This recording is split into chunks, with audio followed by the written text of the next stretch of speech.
Pronto, Dani, muito boa tarde. Eu sou a Rádio Miriam Carvalho, consultado musical. Estamos exatamente aqui no Bispado para iniciar, então, o primeiro pronunciamento do Bispo da Diocese de Caxias do Sul, do José Gedon, da Diocese de Caxias do Sul, a respeito do novo Papa Leão XIV. Vai ser, então, assim, o Bispo vai fazer um pronunciamento, depois a imprensa começa a fazer, então, as perguntas relativas ao momento que nós nos encontramos aqui em Caxias do Sul.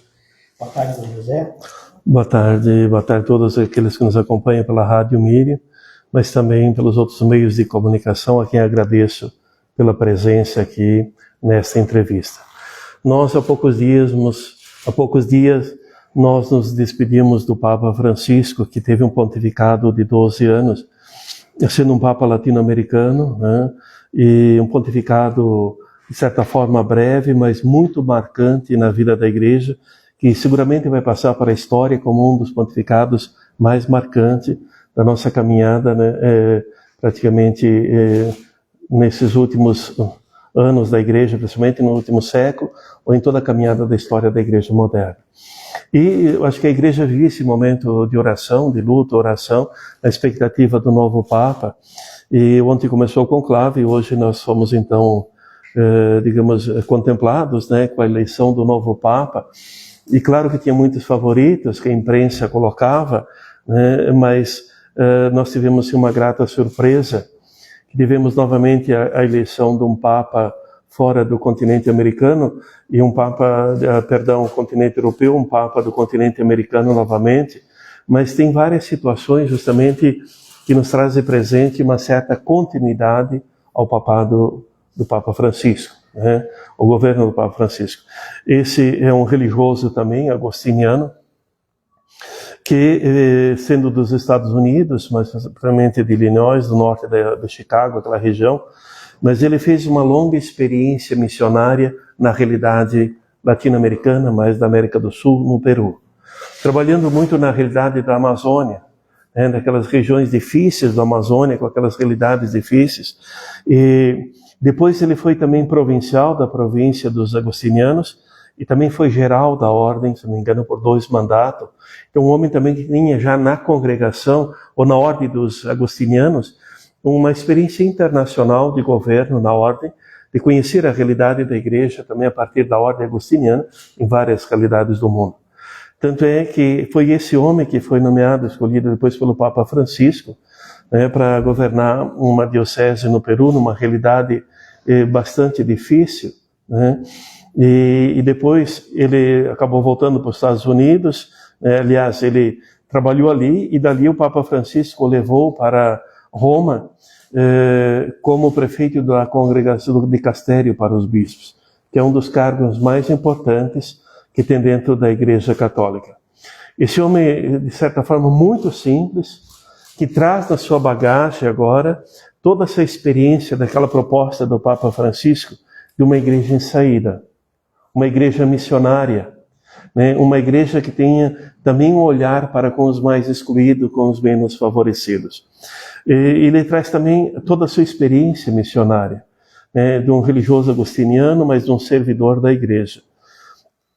E a escolha do nome de Leão XIV, né, há mais de 100 anos nós não tínhamos um Papa com esse nome, também é muito sugestiva. Por quê? O Papa Leão XIV foi o terceiro Papa, o quarto, que teve, digamos, o pontificado mais longo na história da Igreja. Ele governou a Igreja por 25 anos, de 1878 a 1903. E era um momento, assim, de muitas mudanças na sociedade europeia, né, de muita convulsão social também, lembrando que a Revolução Industrial tinha produzido uma massa de deslocados, né, do interior para as cidades, né, as periferias.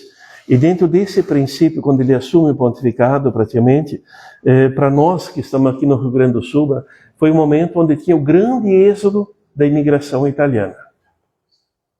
Né? Essa massa de milhões de pessoas que partem para irem buscar uma realidade melhor para as suas famílias, ou que desse um futuro melhor para seus filhos, para seus netos. E esse Papa, o Leão XIII, ele foi o Papa desse período, tanto é que diante de todo o caos social que tinha e tudo mais, ele praticamente do pontificado dele, a primeira encíclica social da igreja, a Rerum Novarum. Né? Essa encíclica social que aborda assim a missão da igreja também nessa realidade do menos favorecido e acima de tudo de aproximar a classe daqueles que tinham, daqueles que não tinham nada, dos desprovidos, em busca de uma paz social, da dignidade de vida também dos trabalhadores e tudo isso. E a sugestão e a escolha justamente do nome, né, depois de um Francisco, que foi também pioneiro, que o Papa Francisco retomou lá o testemunho de São Francisco de Assis, de 1200. Um homem que também dentro de um contexto de guerra, né, de discórdias, de brigas de família, de cidades, ele renunciou a tantas coisas de sua família e tudo mais, para que ele se colocasse a serviço do Evangelho, seguindo Cristo despojado da cruz, mas indo de encontro também dos empobrecidos, dos excluídos, não numa forma, digamos, de abandonar os outros, mas de fortalecer os vínculos de comunhão. Não com atitude de exclusão, mas de comunhão. E o Papa Francisco, quando ele escolheu o nome justamente dele, era olhando essa realidade de Francisco de Assis, do Cristo da cruz, dos pobres e tudo mais, mas também do olhar da natureza. Né? Irmão Sol, Irmã Luz, Irmã Água, Irmão Fogo. E por isso foi um Papa que trabalhou bastante para que a humanidade tivesse uma consciência maior do cuidado da casa comum. Basta ver o documento Laudato Si. Leão XIV agora escolhe justamente, eu penso que esse tema de ser leão como nome, evocando o Papa Leão XIII que, digamos, da primeira encíclica, a igreja se voltou também, teve esse olhar para com os menos favorecidos, os imigrantes, né, que era muito forte na época, uma realidade muito forte na nossa sociedade de hoje. De milhões de pessoas deslocadas, procurando um lar que lhes dê dignidade e paz para reconstruir a vida, para reconstruir e construir também suas famílias. Isso acho que é muito importante. Um outro significado, acho bastante importante, diz respeito à missão da igreja. Né? A igreja vai continuar, né, nessa caminhada que o Papa Francisco abordou muito, uma igreja em saída, uma igreja missionária, uma igreja de portas abertas, acolhedora. Então, esse é muito sugestivo também, esse nome, como continuidade praticamente. Que a igreja não pode deixar de ser missionária e não pode também deixar de ser acolhedora. De mostrar o rosto da compaixão, da ternura paterna e materna de Deus. Eu acho que isso também é um significado muito importante. Um outro significado, eu penso, sendo ele dos Estados Unidos, digamos, o ponto de vista da nação mais potente do mundo na atualidade. Então, ele traz, sim, a questão do hemisfério norte, né, a questão dos Estados Unidos, onde a comunidade católica também não é a maioria, né, e tem uma forte presença de imigrantes latino-americanos e de tantas realidades do mundo nessa comunidade. Né, então, também uma igreja acolhedora, no sentido de inclusão, mas também ele traz a experiência de ter trabalhado como pastor na missão no hemisfério sul, na realidade latino-americana, mais especialmente na América do Sul. Então, essa proximidade. Então, também é um símbolo de comunhão. A igreja tem que olhar para a realidade das periferias do mundo, mas não pode esquecer da realidade também dos povos do hemisfério norte, daquela realidade que muitas vezes abraçaram a causa missionária no passado, da expansão da igreja, né, do processo de evangelização em tantas realidades do mundo. Quer dizer, a igreja tem que ver um espírito de comunhão. Esteja no hemisfério norte, no hemisfério sul, todos nós somos chamados pela força do batismo a sermos discípulos e discípulas do Senhor Jesus. E eu acho que é no discipulado, né, no seguimento do Cristo Mestre, que a gente descobre, né, o quanto é importante a gente se sentir amado e se sentir também guiado por esse Cristo Mestre, né, Senhor do tempo e da história, que deu a vida por todos nós. Então, eu acho que é um momento assim de louvarmos e agradecermos a Deus. Hoje, na missa das 19 horas na Catedral, também será feita uma missa de ação de graças, né, pela eleição do novo Papa, que estava assim sendo bastante esperado, e que o Espírito Santo também ilumine o novo Papa, para que ele possa bem conduzir esse rebanho que lhe foi confiado pela graça de Deus, pela força do Espírito Santo, mas também pela confiança que os cardeais demonstraram nele, elegendo para ser o novo Papa da Igreja Católica, com muita responsabilidade, com muitos desafios. Mas quando a gente abraça uma causa pelo reino, nós não podemos contar só com as nossas forças. Nós temos que também ter o coração aberto e contar que é um projeto divino e é neles que nós estamos inseridos, né?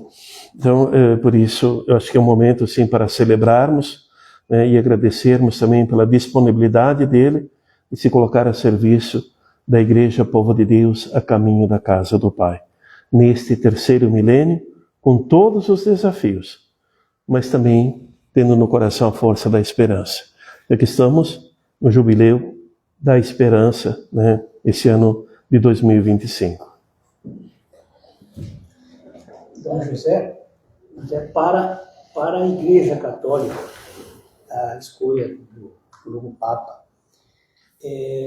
os católicos podem se comportar dizendo, a partir de agora será assim, ou a partir de agora continua sendo como sempre foi, olhar da igreja acolhedor, sinodal, uma igreja de saída, uma igreja missionária e pastoral.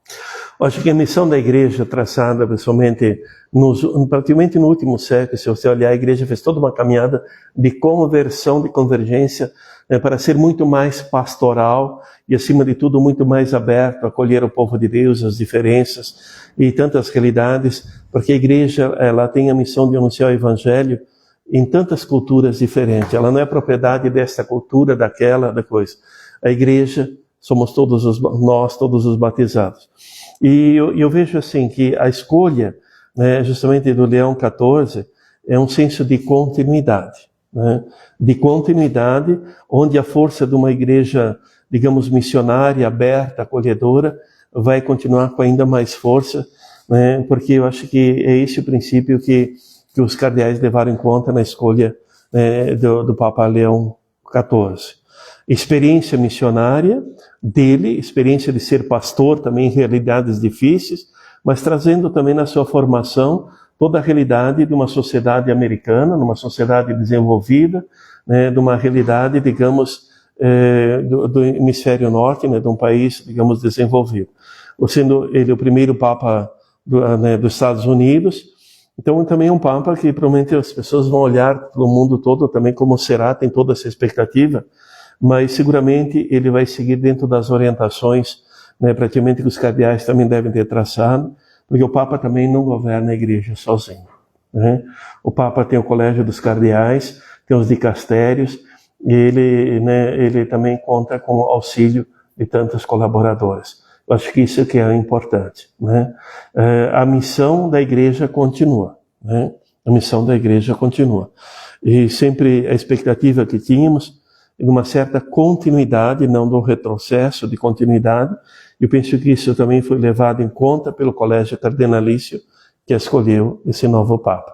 Tendo presente que a cátedra é a cátedra de Pedro, né? Ele será sempre o sucessor de Pedro. Ele não é um sucessor de Francisco, ele é um sucessor de Pedro. Ele pode ter presente, sim, toda a caminhada que Francisco fez, ao ponto que levou a igreja e continuidade, mas ele será sempre o sucessor de Pedro, né, na Cátedra de Roma, né? E isso para nós é importante porque nos dá uma certa comunhão, uma certa unidade na diversidade, né? De tantas culturas, ritos diferentes, mas o princípio da comunhão. Bispo, a gente está vivendo um período que os extremismos, né, estão retornando, né? Tu acredita que os Estados Unidos, por ele ser norte-americano, pode ter alguma influência na igreja, ou tu acredita que vai se manter como sempre esteve? Eu acho que não vai ter influência nesse sentido como nação, não, porque ele sendo religioso de formação agostiniana e também ter vivido essa dimensão missionária em outros povos, ele vai abraçar a causa da igreja, né? Eu acho que essa distinção entre a vida, digamos, política de um país e a missão, digamos, da igreja, do Papa que está na igreja. Basta lembrar que o Papa Francisco, ele nunca voltou para a Argentina, né? E ele sempre se manteve a sua independência no cargo de Papa, né? Eu acho que com toda a riqueza da cultura argentina que ele levou dentro de si, do chimarrão, do churrasco e tudo mais, né? Como descendente de italiano também, que fez também no contexto da época do Leão XIV a imigração, né? Saindo da Itália, vindo para a Argentina, tudo mais, a família dele. Mas ele, assim, foi um papa que assumiu a missão da igreja e viveu a missão pela qual foi eleito. E eu não tenho dúvida nenhuma que esse também será um papa que manterá sua independência como papa em relação ao governo americano e tudo mais, porque a missão dele não é defender uma realidade de um país, é trabalhar pela causa do evangelho e fazer com que o evangelho possa chegar ao coração das pessoas e criar laços de fraternidade, né? E justamente tendo presente que cada ser humano merece viver a vida com a dignidade de filho e de filha de Deus. E essa missão nós não podemos esquecer, porque foi essa mensagem do evangelho que Jesus deixou, né? E nos ensinou. Então, quanto mais o evangelho se dá vida ao evangelho, mais nós teremos, sim, o projeto do reino de Deus acontecendo no mundo, na realidade que toca a vida das pessoas. E essa é a missão do Papa na igreja, na condução da igreja. Bispo, um fato curioso que chama a atenção sobre o Papa Leão XIV é em relação a ele ter se tornado cardeal em 2023, inclusive pelo Papa Francisco. Essa continuidade que o senhor comentasse anteriormente também pode ser vista, talvez, por ter esta forma de uma admiração, uma gratidão, e ter o Papa Francisco como um molde a ser seguido? Não, eu acho que assim, dentro dessa escolha, o Papa Francisco, muitos dos cardeais, a maioria dos cardeais que estavam lá, foram, digamos, nomeados pelo Papa Francisco. E ele é um desses que foi nomeado Papa Francisco. E o Papa Francisco olhou muitas realidades das periferias do mundo nesse sentido. Ele pulverizou praticamente o colégio cardinalício, né? Nomeando cardeais na Mongólia, nas ilhas do Pacífico, em tantas realidades da Ásia. Então não é mais, esse foi, digamos, o conclave onde o corpo dos cardeais era representativo das várias realidades do mundo. Nunca um conclave teve cardeais de tantas realidades do mundo. E por isso a escolha do novo Papa também, digamos, espelha esse colégio cardinalício tão aberto, né, tão representativo da coisa.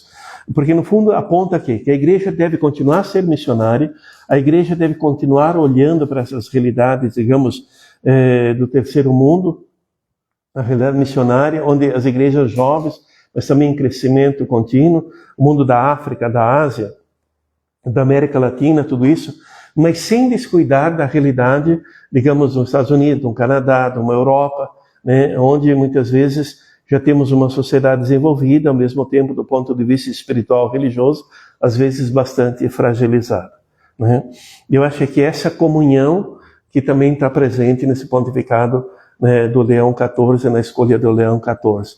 E assim como tivemos outras surpresas no passado, né, quando, por exemplo, escolheram o cardeal, o Papa Wojtyła, né, nunca se imaginava que havia um Papa da cortina de ferro, do outro lado da cortina de ferro, né, e foi um Papa que também trouxe tantas mudanças na vida da igreja, né, um Papa peregrino de contato com as várias realidades do mundo, e sabemos o que representou, né, também o pontificado do cardeal Wojtyła, o Papa João Paulo II, no contexto da realidade no mundo, né, onde ele se fez presente em tantos contextos, né, e, acima de tudo, incentivou também a igreja, né, a abraçar a causa dos jovens, do mundo do trabalho e tantas realidades, e contribuiu também para que essa cortina de ferro desaparecesse, os muros fossem derrubados, a proximidade da Europa, né, e se virasse a página na história justamente de dois blocos, né, comunista e capitalista, e se gerasse uma proximidade que deu todo um rosto diferente para o mundo ocidental, principalmente, mas também para o mundo oriental, porque em cima disso também veio toda a abertura da China e tantas outras realidades que antes eram bastante fechadas. Então eu creio que eu sou o sopro do Espírito Santo no tempo e na história, né, onde essa realidade, ele justamente mencionou, o Papa Leão XIV, né, que possamos continuar construindo pontes e não erguendo muros, né? Que eu acho que a humanidade precisa de mais ponte e menos de muro, para ser também mais fraterna e viver, né, com o princípio da comunhão, da acolhida, da tolerância, né, que favorece a vida de todos. Acho que isso é muito importante, né? Dom José, parte da pergunta que eu vou formular, o senhor já respondeu com a palavra sopro do Espírito Santo, eu queria fixar nisso. É sinal da presença da igreja, como por exemplo, o senhor já fez a história do canal Wojtyla, mas eu coloco a questão do Papa Francisco na América colonial, que foi colonizada, a América Morena, a América explorada, que foi tirada sua riqueza nos séculos passados, de regimes ditatoriais, de conflitos políticos. Estados Unidos como, assim, soberba do mundo, domínio capitalista, um discurso que a gente vem acompanhando há tempo. Daqui a pouco um Papa argentino, um Papa norte-americano, mas que tem um trabalho pastoral em Ixclayo, lá no Peru, onde há onde é um resumo da América. É sopro do Espírito Santo. Olha, eu acho nesse sentido, a missão da igreja ela deve ser sempre inspiradora, né, no caso. Esse sopro do Espírito, porque a igreja não pode deixar de ver realidades que fazem parte do povo de Deus, né? Porque quando nós olhamos, por exemplo, o início da missão apostólica da igreja, tinha um Pedro, tinha um Paulo, tinha um Mateus, tinha tantas realidades diferentes. E quando nós olharmos, quem mais fez pela igreja missionária não foi nem Pedro, nem Mateus depois, foi Paulo, né, que é o que veio depois, né, e foi assim o apóstolo das nações, né? Então um homem assim que se converteu e fez tanto pela vida da igreja, etc., pelo anúncio do evangelho, e deu a vida também pela causa.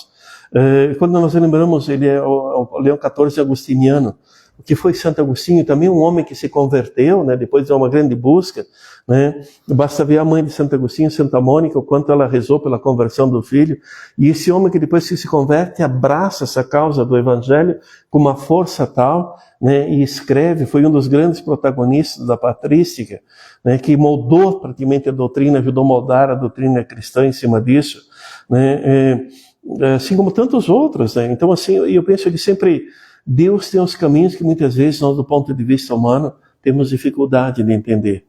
No conduzir a barca de Pedro, a conduzir a missão, digamos, do anúncio do reino, na realidade, não do primeiro milênio, do segundo, mas já também nesse terceiro milênio do cristianismo. Eu acho que aqui é a beleza, né? Eu digo sempre que a igreja também, ela consegue fazer que nem a fênix, né? Renascer também das cinzas e nascer de forma mais forte, mesmo em meio, muitas vezes, às feridas do tempo e da história, né? Então esse sopro do Espírito Santo que faz nova todas as coisas no tempo e na história, né? O que reavivou também no coração dos discípulos, né? Tirando o medo, né, do coração para que eles pudessem colocar a caminho e anunciar a boa nova do Evangelho que tinham ouvido, né, na convivência com o próprio Jesus. Então isso nós tem que sempre estar aberto a isso, né? E Bispo, quais que tu acha que serão os novos desafios que o novo Papa terá que enfrentar agora?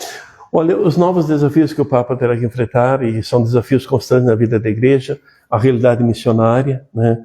A reevangelização da Europa, praticamente, eu acho que é um dos grandes desafios, mantendo sempre o diálogo aberto, eu penso com a realidade do mundo dos irmãos, do mundo muçulmano, tendo presente que o deslocamento também do mundo cristão para a realidade do Oriente Médio é muito forte, com toda a realidade ali da indústria petrolífera e tudo mais. Hoje ali nós temos milhões de cristãos que vivem naquele contexto, né? Toda a realidade da Índia, a gente sabe que é um grande caldeirão, né? E ao mesmo tempo uma comunidade cristã também efervescente, forte. A realidade da China, né? A igreja está numa atitude de aproximação. Já o cardeal Parolin com o Papa Francisco tinha feito um convênio já com a China, né, que está sendo trabalhado para melhorar. Eu acho que toda a realidade do Vietnã, o mundo da Ásia, é um grande desafio para nós hoje, né? Uma sociedade que passa por muitas transformações, e também o crescimento da igreja naquele contexto, o crescimento das vocações. Outro desafio também, o reavivar as ordens religiosas, congregações religiosas. Eu acho que é um momento da história de inflexão, de questionamento, de reflexão, onde a gente precisa rever a força dos carismas e, digamos, reacender a chama dos carismas para dar uma resposta também à realidade de hoje, do terceiro milênio, né? Eu penso que essa abertura se faz fundamental. E a igreja tem que fomentar essa realidade através dos dicastérios. O Papa Francisco fez várias mudanças, colocou várias mulheres também a serviço da igreja, na cúpula da igreja como toda, começar pela prefeita do dicastério da vida consagrada, tendo presente esses milhões de mulheres que estão a serviço da igreja, como consagrados, como leigas, né, dando vida às comunidades num processo de evangelização. E é um caminho, acho que sem retrocesso, um caminho que precisa ser, digamos, como o Papa, ele precisa continuar trabalhando nesse sentido, em vista de uma inserção ainda maior, né, da realidade da mulher, né, dentro da caminhada da igreja, mas também de outras situações pastorais que o sínodo trouxe presente e que foram criadas comissões para dar uma resposta dentro dessa igreja sinodal.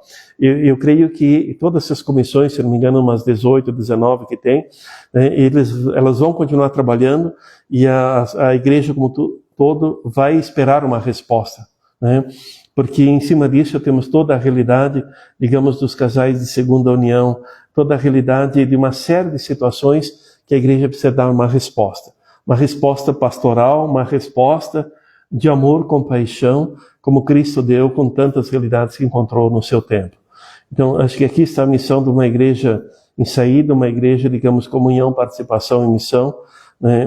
E eu penso que o Papa Leão XIV deve continuar nesse processo, né? Porque eu sei que também dentro da igreja tem muitos grupos que gostariam de que a igreja voltasse ao 1500, ao Concílio de Trento, né? Mas a gente às vezes não traz presente qual era a realidade daquele momento, né? Nós não podemos querer dar respostas hoje com uma realidade de 1500, que era um outro contexto. O nosso contexto social hoje, e o povo de Deus que vive na realidade de hoje, ele precisa de uma resposta para a vida espiritual dele na realidade de hoje, né? Quais são os conflitos que tocam a vida desse povo de Deus, né? O que fere o nosso povo? Quais a ansiedade do jovem que está ali hoje, né? E como aproximar o evangelho no coração desse jovem que está ali, dos casais, né? Então, acho que tudo isso a igreja tem que trabalhar, sim, na sua missão evangelizadora. Porque sem isso nós corremos o risco de estarmos falando para os anjos, mas não para a realidade de um povo de Deus a caminho, que vive a sua fé no dia a dia do tempo e da história do hoje. Bom, assim encerramos. Obrigado, Dom José. Obrigado a cada um de vocês.